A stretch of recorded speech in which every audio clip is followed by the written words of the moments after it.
in an era where we're just revisiting the same old frauds, it seems. The Democrats do this every few years. They trot out some new fraud story to try to get people emotionally whipped up. It goes way back, and some of the greatest hits, of course, were the white Hispanic and the Trayvon Martin stuff, or the hands up, don't shoot, or Jussie Smollett and the noose in the cold of Chicago and the MAGA hat wearing guy. I mean, on and on and on the theatrics. And I came across a brilliant Substack piece written by a friend of mine who is a brilliant author. And if you don't know him, get to know him, because he's written so many amazing bestsellers. His most recent, Empire of Lies, Big Media's 30-Year War on the Truth, 1994 to 2024.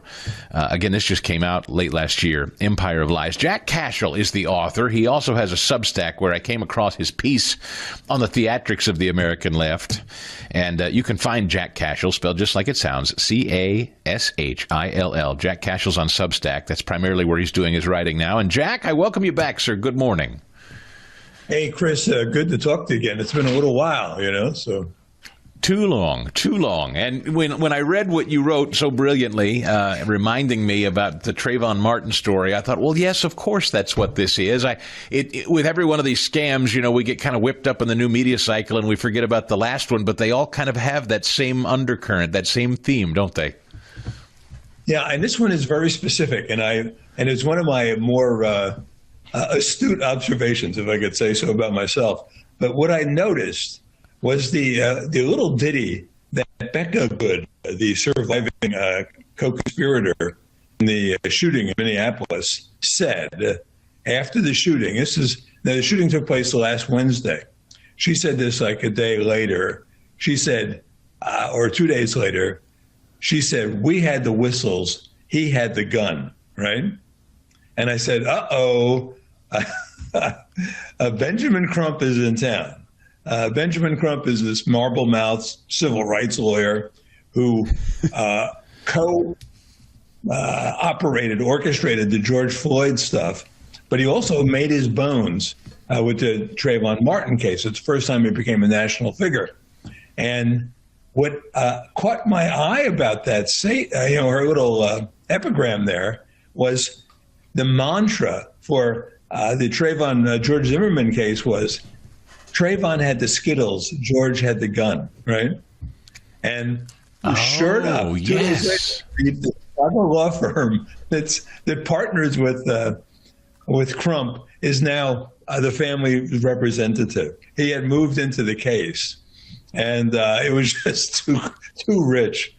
So you'll be seeing. So you picked up on this turn of phrase. You think was quite literally created, much like in the Trayvon era. He had Skittles and George had a gun. Similarly, this poor woman just had a whistle, and the mean ICE agent had a gun. It's that same dynamic, crafted, you think, almost word for word by Benjamin Crump. Consciously, yeah, mimic, no doubt about it. But in this case, though, I think, and this is where I think the full team, let's just call it Team Good, that is Rebecca and Renee Good. Team Good made a mistake with this, their little epigram, because when Becca said it, the major media were still pretending these were just two innocent women who stumbled onto a scene, right? But if they had the whistles, right, they were part of they were anti-ICE activists. They were looking for trouble, right? And then when I read the press release by the Chicago law firm that Crump partners with, you saw them, it undercut their own whole argument. Again, they're selling us lies. I thought that after June 2024, with the Biden debate meltdown, that they had learned something of a lesson, that they wouldn't sell us such blatant lies anymore. But virtually everything we're told about the incident in Minneapolis was a lie from the beginning.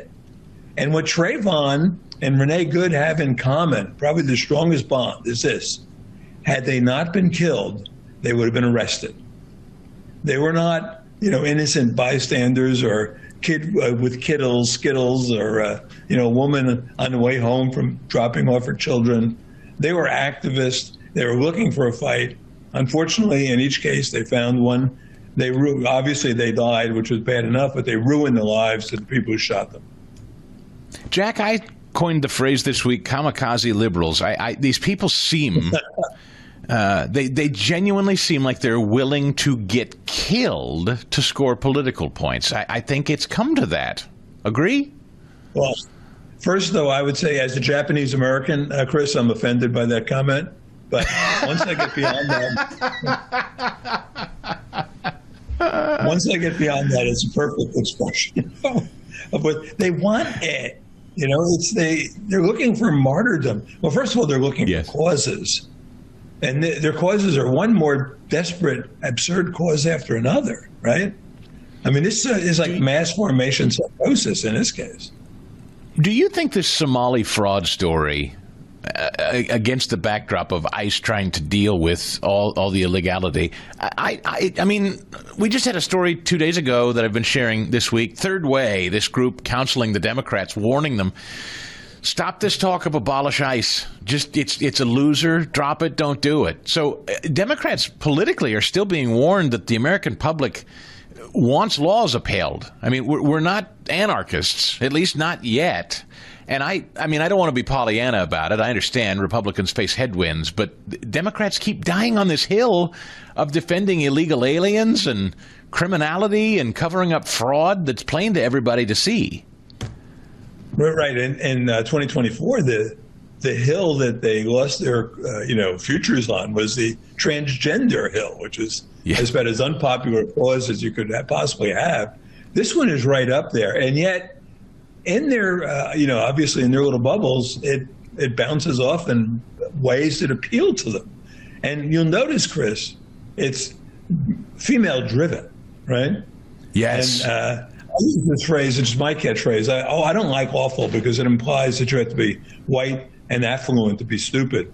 I prefer ELF, educated liberal females. They're right now the downfall of American democracy. Jack, if we can survive. I have to say, it is particularly noticeable that these Minneapolis protests, I don't see a person of color, one in them.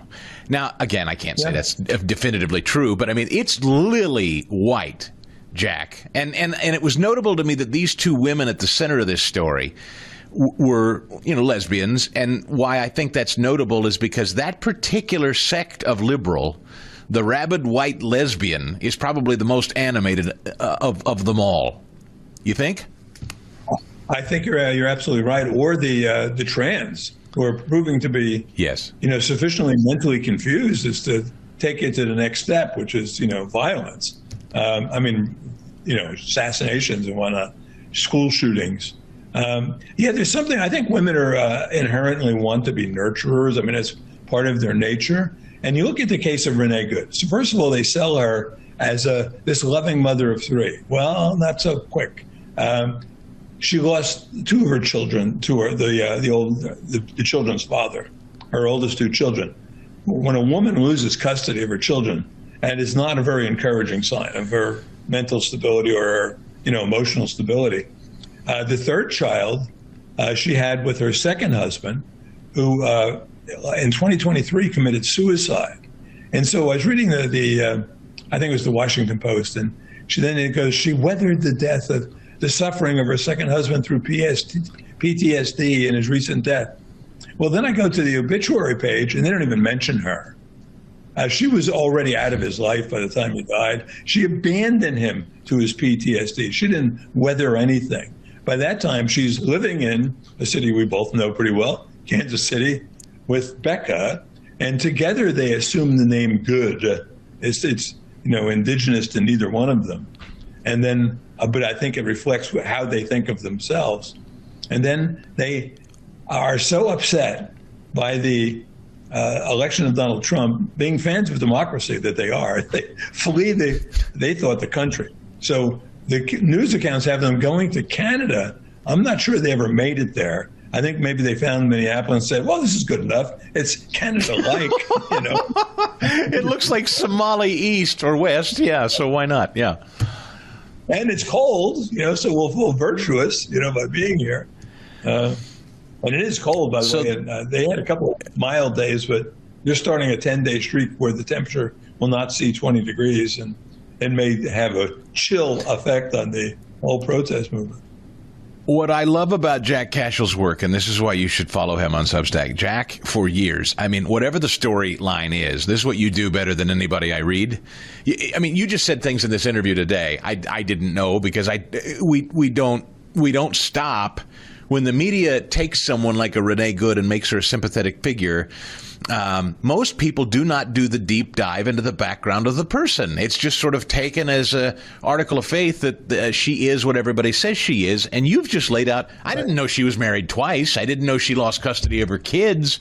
It speaks to the mentality of the woman, and that is so critically important. And so you've written this, one of these pieces of many, and I know you write frequently at Substack. Nailed it. Renee Good family retains attorneys linked to Benjamin Crump. It's Jack Cashel on Substack. Jack, in 2026, my New Year's resolution is that we have more Jack Cashel. Well, I'll be happy to chip in whenever I can. Of course, I really enjoy this, and I've always been a fan of yours. You've always such a good job on this. Well, thank you, my friend. It's great to see you. We'll have you back very, very soon. Stay close to Jack Cashel on Substack. For full shows, live and on demand, it's Salem News Channel.